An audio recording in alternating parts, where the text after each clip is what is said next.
Donc nous voilà pour notre vidéo un petit peu plus haut de gamme, qu'on fait un plat ou une entrée. Je vous ai promis une mousse avec une mozzarella fior di latte, infusée au chorizo, et puis plein d'accessoires autour. Vous avez vu, une petite des tomates séchées et un petit concassé. Donc, enfin moi j'appelle ça un concassé, c'est un pesto rouge. Donc là c'est un pesto rouge, comme vous savez, avec un petit peu de basilic, un petit peu de parmesan. Mais si vous l'achetez sans, vous pouvez le réagrémenter. Par exemple, vous prenez une huile essentielle de basilic pour avoir le goût, puis vous mettez un peu de parmesan dedans. Là, il y a peut-être 180 grammes, ouais, il y a 200 grammes pour 190 millilitres. Donc c'est suffisant parce que ça va nous servir dans le fond de notre verrine. Et puis bien sûr, les célèbres tomates séchées que je vais couper pour faire des petits éclats sur le dessus. Là, il y a 125 grammes net égouttés, c'est suffisant.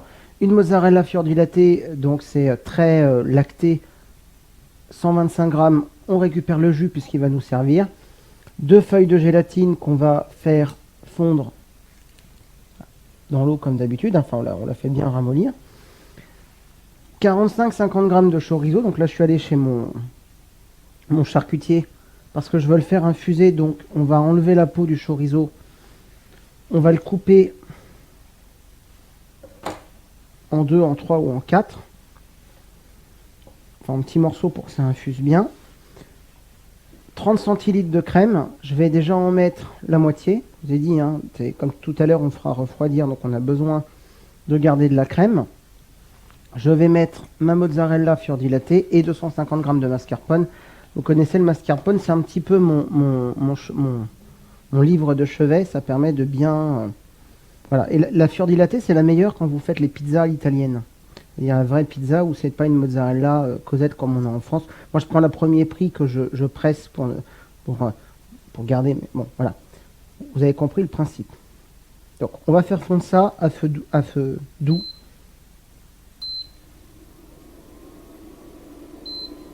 Donc, on va déjà le mettre à 120. Si c'est trop, je viendrai réduire. Je vais garder ça parce que je vais passer ma mousse dans très peu de temps. Donc, je garde ma passoire et je prends un petit peu du jus. Et on va s'en servir tout à l'heure aussi pour faire refroidir. Donc là, je mets un petit peu de ma saumure. Ça va apporter quelque chose de très salé. C'est nickel. Et là, je vais faire une ganache avec ma mozzarella. Une ganache salée. Surpris, hein? Vous allez être très surpris. Vous allez voir ce que ça va faire. C'est exceptionnel.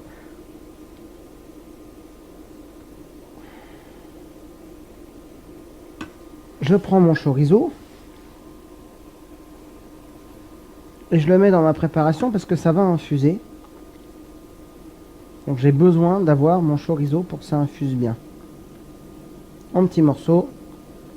Je fais fondre tranquillement. Là j'ai mis à 120. Donc vous, ça va être 2-3 sur une petite plaque à induction, pas plus. Hein. Sinon, catastrophe.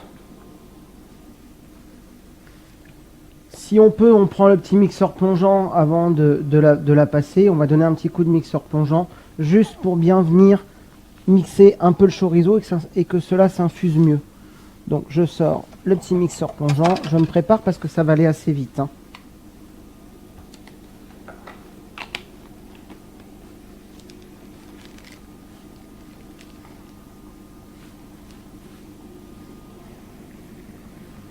Donc quand ça commence à prendre, là c'est le cas. Hop.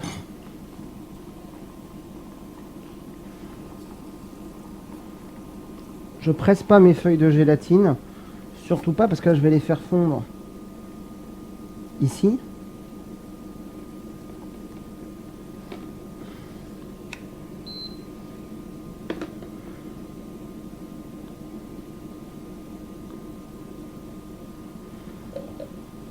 Là je vais mettre un petit coup de mixeur plongeant en vitesse lente.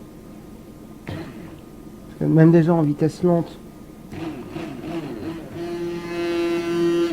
je dis pas que j'en mets partout, mais peut mieux faire.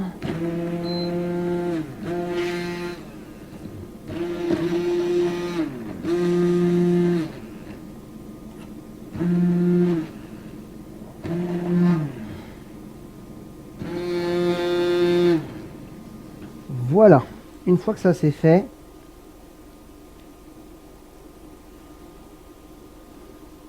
hop, toute cette partie là, qui sert plus à grand chose. Hop, on se la réserve de côté. On se sort le cul de poule comme j'avais tout à l'heure pour faire ma mousse pralinée, puisque le principe est quasiment le même. Là je vais juste filtrer parce qu'il y aura des petits morceaux de mozzarella et de chorizo, donc aucun intérêt. Je vais garder le côté très lacté de la fior dilatée.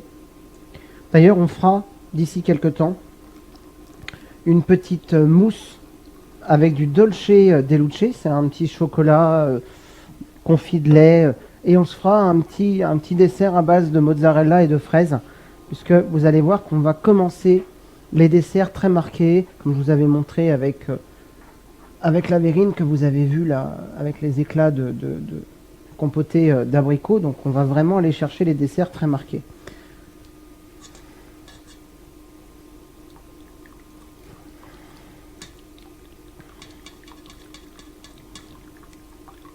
Bon, si ça prend un petit peu de temps, là ça commence à me gonfler, enfin pas à me gonfler, mais bon, on voit bien. On n'hésite pas à bien utiliser la maryse, en fait.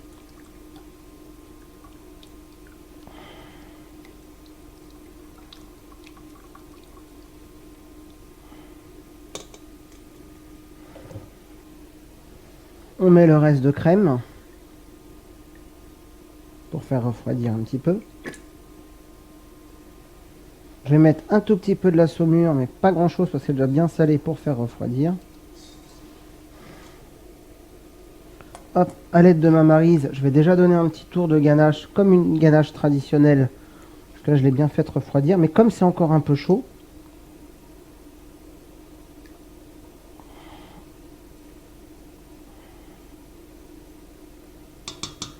et que j'ai pas envie de la passer au frais tout de suite, je veux qu'elle soit utilisable immédiatement. Je vais faire ce que j'ai fait tout à l'heure, je vais aller chercher ma petite clim, je vais la coller contre mon robot, ça va faire refroidir immédiatement. Je vais commencer à monter juste avec le fouet, et après on viendra insérer le mascarpone et notre entrée est quasiment terminée, on passera au montage des verrines. Ça c'est quand il veut le pépère. Hop, je reviens de suite. Un petit peu de pesto rouge, donc hop, en base dans le fond de la verrine.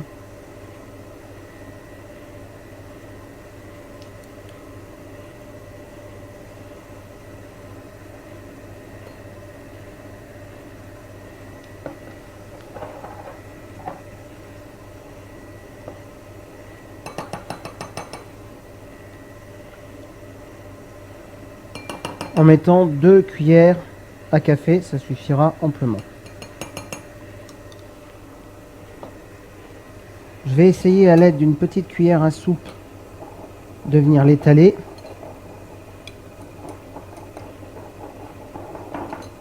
Alors c'est pas grave s'il y en a un petit peu sur les parois, parce qu'après on va mettre la mousse de mozzarella avec le siphon, enfin mon tube, mon piston que vous voyez pas parce qu'il est caché dans le frigo. Je l'ai mis volontairement dans le frigo, tout simplement pour qu'il...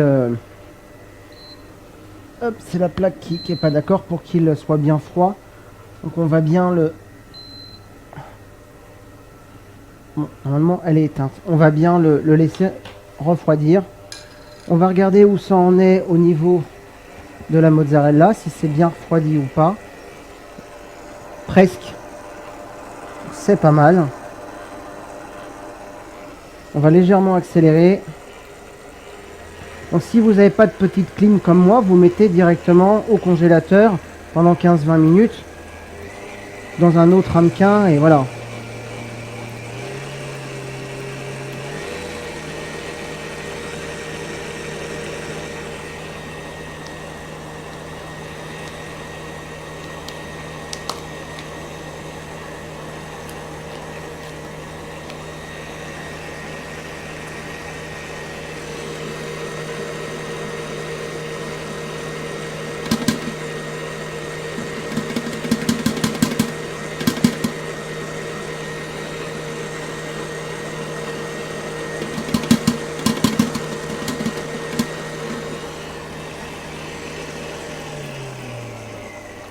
Quand ça n'a pas trop mal refroidi, vous connaissez la chanson. Je vais venir mettre mon mascarpone dans ma préparation. Hop. Je vais bien laisser mon petit articube pour donner le nom du produit. Comme ça va bien refroidir. Moi, je mets des petits glaçons pilés dedans. Comme ça, j'ai quelque chose de parfait. Regardez, hop, je me mets ici.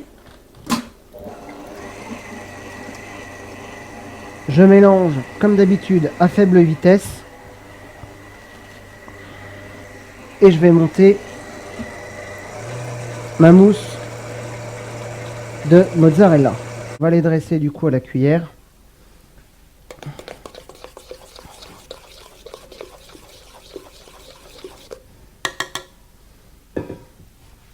Ou on les verse au pichet, enfin ce que vous avez sous la main. C'est vrai qu'un petit pichet c'est pas mal hein, pour faire le travail. On va juste goûter la mousse.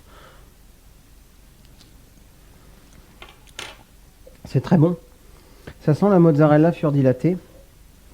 Très très surprenant en fait en goût. J'avoue que pour le coup, ça prend en bouche c'est exceptionnel. Hop.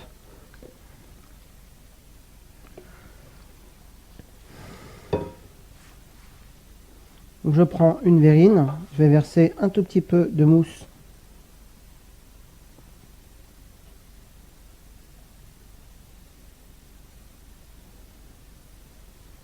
dans ma verrine. Je vais me sortir. Ah oui, puisque j'ai oublié de vous dire tout à l'heure, dans les ingrédients, ça c'est de ma faute, c'est des petits éclats de noisettes. Donc j'ai pris des petites noisettes grillées et salées. Et je vais m'en servir de suite puisqu'on va les concasser au robot. J'ai juste dit concasser. Hein. Là, j'ai 268 grammes, donc il faut faire la même chose et arriver à 268 au total. Hop. J'ai 190 et je vais venir jusqu'à 268.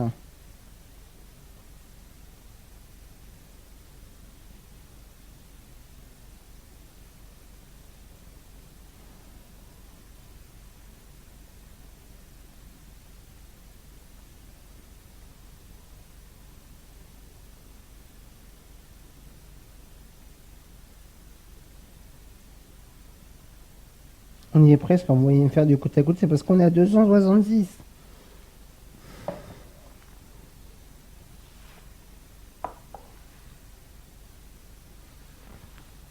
Je vais faire pareil avec celle-là.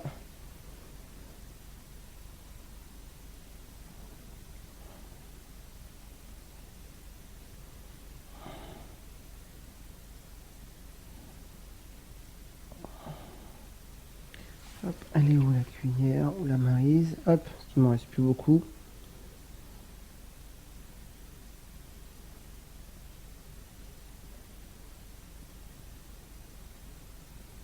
Voilà, 268, c'est pareil. Ensuite, je vais réserver mes petites verrines ici.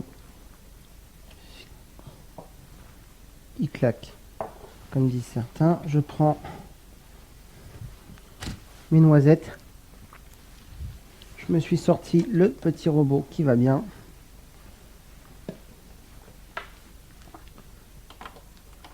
Regardez.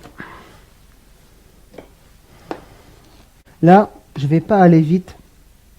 Je veux quelque chose un peu haché, un peu concassé. Donc, je vais donner des petits à-coups très nets et pas de turbo, juste pour venir concasser.